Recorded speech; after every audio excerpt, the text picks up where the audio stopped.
Next topic is principles of learning. Learning happens based on certain principles. One of the important principles called as law of effect. Edward L.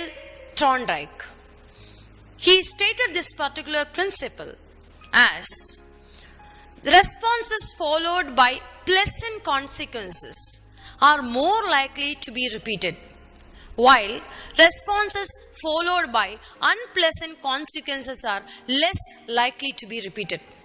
It is very simple. Like when we behave in a particular manner, the consequences of this particular behavior is positive.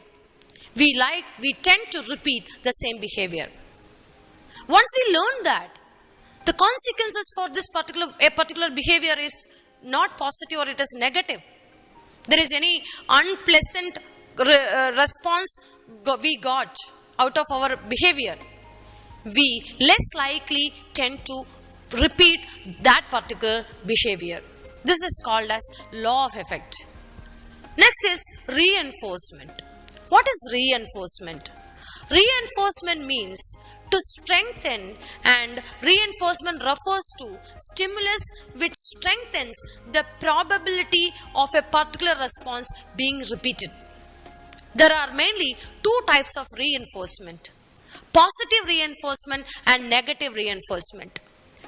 Positive reinforcement increases the chance that a particular behavior would be repeated because it results in a desirable consequences. For example, pay, promotion, interesting work, praise, awards, etc. are the positive reinforcement an employee will be getting.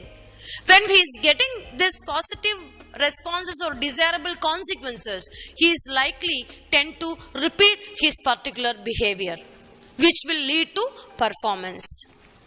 Next is negative reinforcement. Negative reinforcement also increases a particular behavior, because when we say reinforcement, it is a stimulus. So it is increasing a particular behavior in order to being repeated, because he want to avoid the negative consequences. Earlier in the positive reinforcement, it is in order to get the positive consequences. Here the behavior is done in order to avoid a negative consequences. For example, complaining, etc. So these are all the different types of reinforcement. All these called as the principles of learning.